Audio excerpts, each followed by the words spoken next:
Thank you, Mr. Chairman. Ibu-ibu, bapak, saudara, ladies and gentlemen, dignitaries, my seniors, His Excellency, ambassadors, selamat pagi. Assalamualaikum warahmatullahi wabarakatuh. I think my presentation will be the one that is more modest in terms of topics, because I would like to tell you about the way and the process we learn IR at this university. That might also include others at the university in Indonesia. And the problem of relevancy with what we have had since Bandung, 1955. I'd like to answer three simple questions, but this is an ongoing project, work that's not finished yet, and I don't know whether it will finish, or where it finish, or if it will be finished, But I promised to the committee already to speak about this. What happened to the Republic of Indonesia? I have to be very careful here. I have my seniors, ambassadors, those practitioners here. Also my senior, Dr. Makarim Wibisono. So I'm afraid that I'm speaking to like a preacher, preaching people who are already very religious. So what happened to the Indonesia foreign policy practices, and what happened to the study of IR here? How IR studies in RI, I just play the word, how IR studies in RI missed AA, this is Conference of Asia and Africa, and what we need to learn from them, please. Don't worry, I have only 8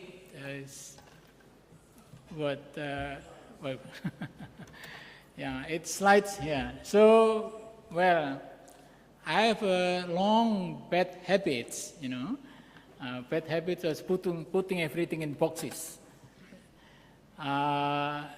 It's meant to make it easier for us to understand. But if for some reason it makes you confused, well, my apology for that. But my point is that the two concurrent processes in IR, the practice by the foreign policy diplomat, and the studies, research by the scholars here. And the way I put it is very simplified. I divided Indonesian history only into two.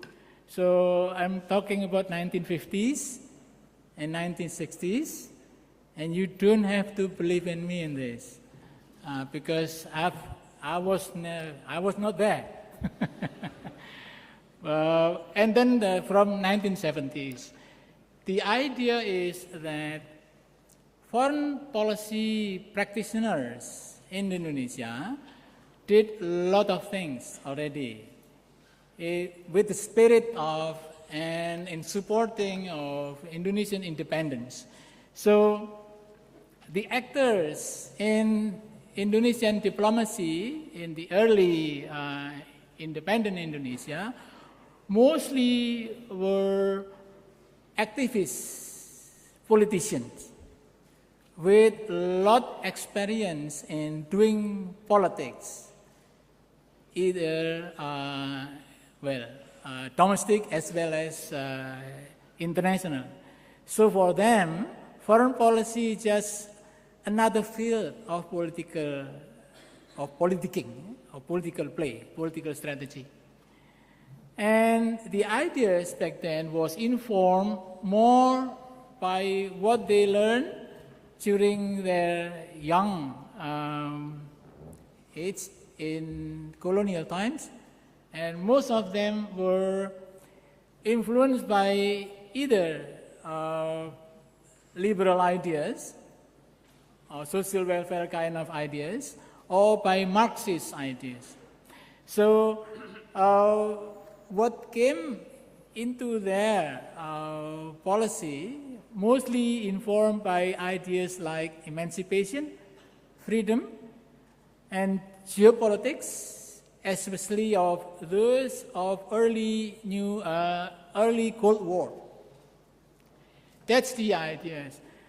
The function of foreign policy bureaucracy back then was to develop what we call politik luar negeri bebas aktif. I don't know whether this is a good translation. Active and free foreign policy. I consulted many people, they do not know how to translate bebas dan aktif. I have to consult Pak Sumati about this. Okay. And that resulted in a very activist kind of policy. That in the end, we had conference of Bandung Conference of Asia and African Nation. That's the practitioner side. On the IR studies at UGM, we started here very early. Some told me that we started in 1945 with a kind of a diplomatic training college, something like that. I'm not sure, it is not that long, because one day you start studying, and then another day you have to fight the Dutch that came to here, to Yogyakarta. Remember, Yogyakarta was the capital of Indonesia during the revolutionary time. So many of them, the one that came to Gadjah Mada University to teach, most of them are freedom fighters, very active. And many with law degree. That's why we had started with a very normative kind of IR. The ideas that inform them is mostly, it started like the other, like the one in the bureaucracy. They started the idea of using foreign policy to defend our freedom or those kind of things. But in late 1950s, this is also, I have to be careful about this, this IR study at this university was Americanized. A group of scholars, I believe it comes from School of Advanced International Studies, Johns Hopkins University, and one of them, I think, still very active in United States. That was Donald Weatherby, Professor Donald Weatherby, one of the people who devised the curriculum for IR studies here, late 1950s, early 1960s. And from then on, up to very recently, the way we do IR studies is very American. That's the okay. Also, we function as a, like I said before, we function like a diplomatic training college rather than university. Full-fledged university did not come until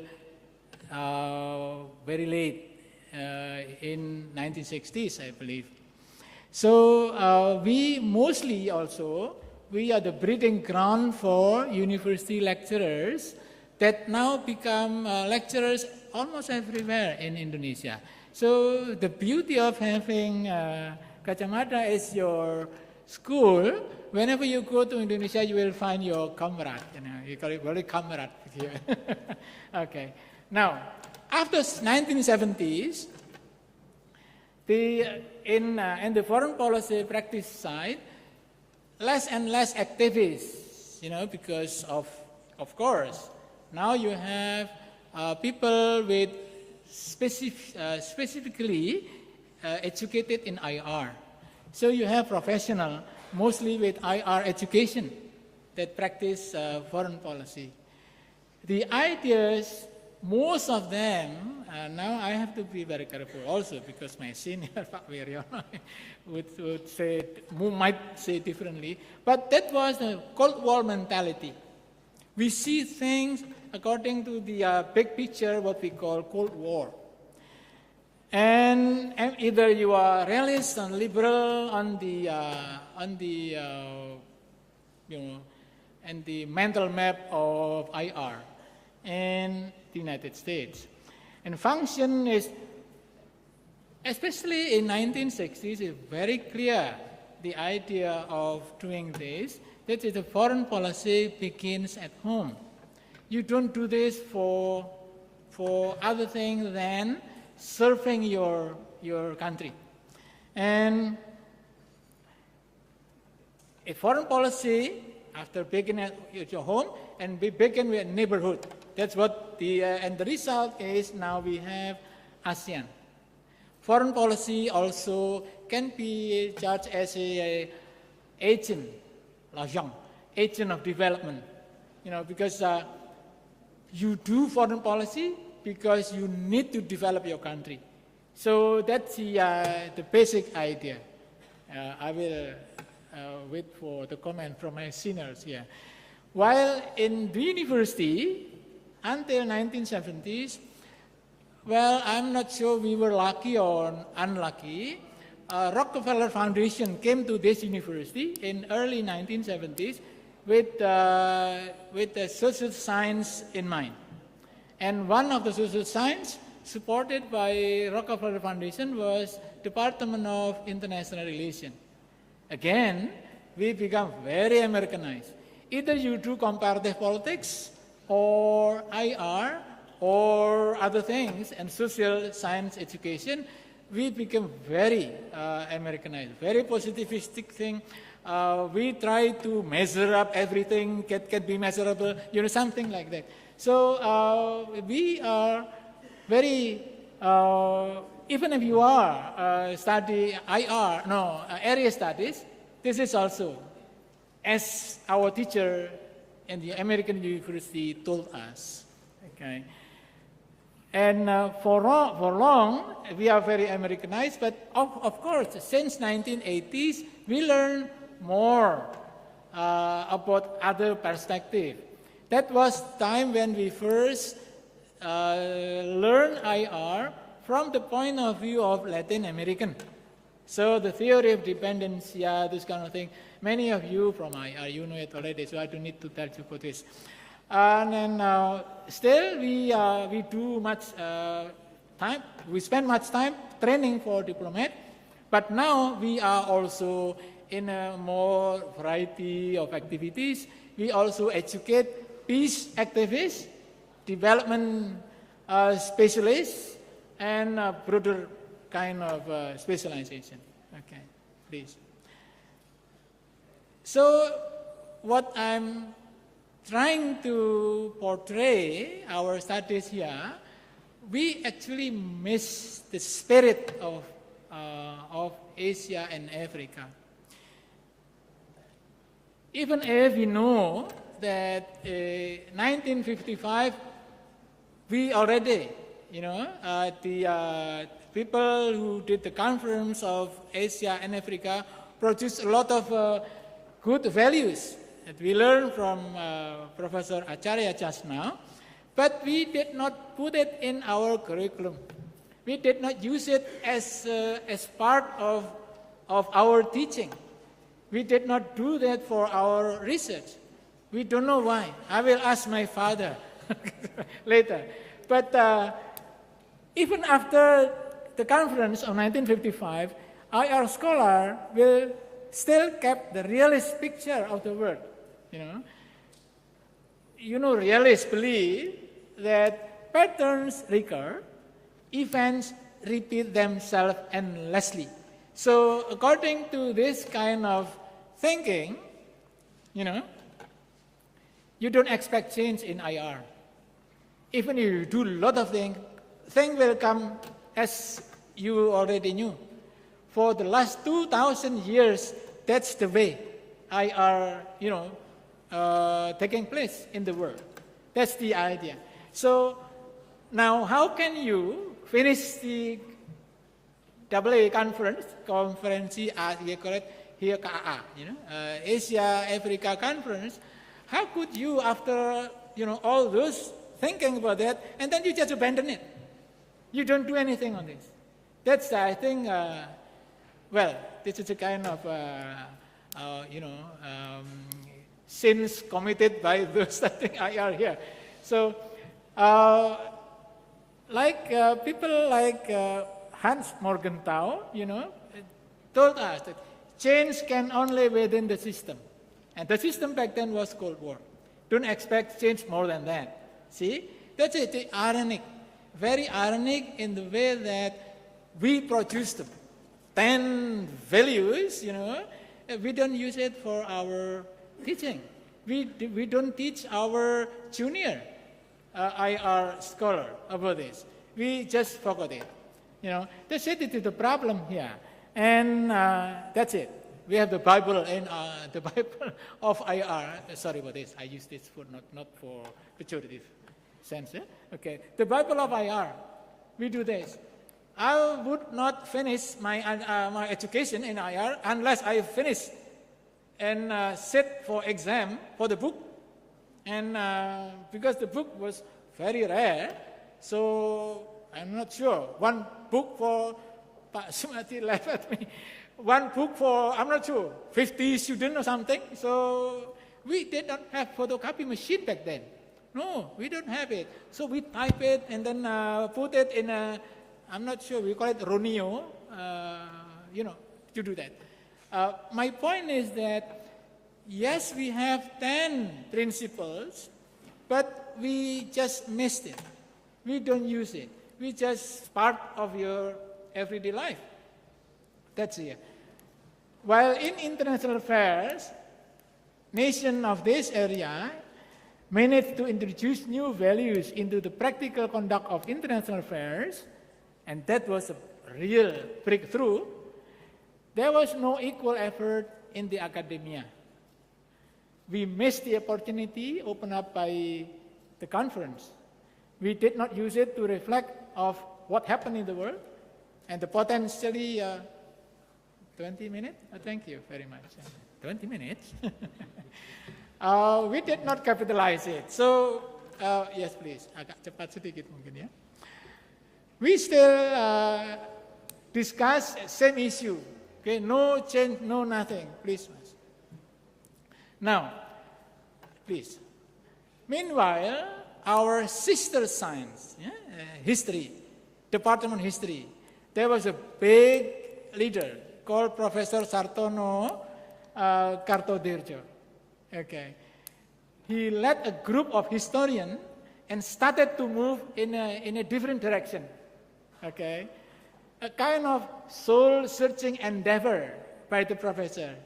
And this historian started an evolutionary steps that end up with a no less than revolutionary movement. This is they changed the way of seeing things. And at the times before, they learned, they study history of Indonesia from the perspective of European, whatever, perspective back then.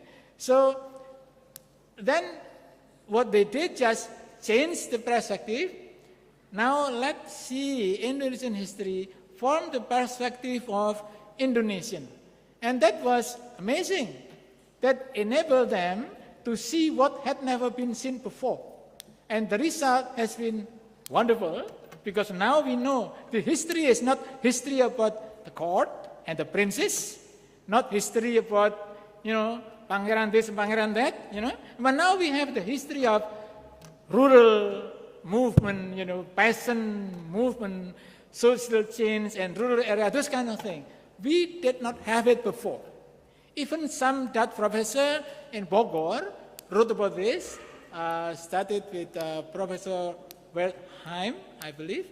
But that's not what, but here at UGM, next door, well, the other door, okay, from our department, our sister already did it and resulted in a very good science, quote unquote, of history of Indonesia. Okay, that's the, please. In short, the new path taken by the historian under the leadership of Professor Hartono precipitated the emergence of creative and innovative works on Indonesia, a nation of similar condition. The lesson is that what IR scholars call geocultural factors, because when you start studying something from one geological region, from one cultural point of view, and then you will produce some knowledge. But if you move to another geocultural position, then you will have a different kind of knowledge. That's the issue here. So this tells us a lot more about our faith, IR scholars. IR study is mostly conducted in specific geopolitical space like USA. I know that my time is up, so I think you can read yourself, and this is in English. Normally I don't speak English, so when I do, I become abnormal. Please. I think that's it. Yeah. Thank you very much for your Thank you, Professor Masoed.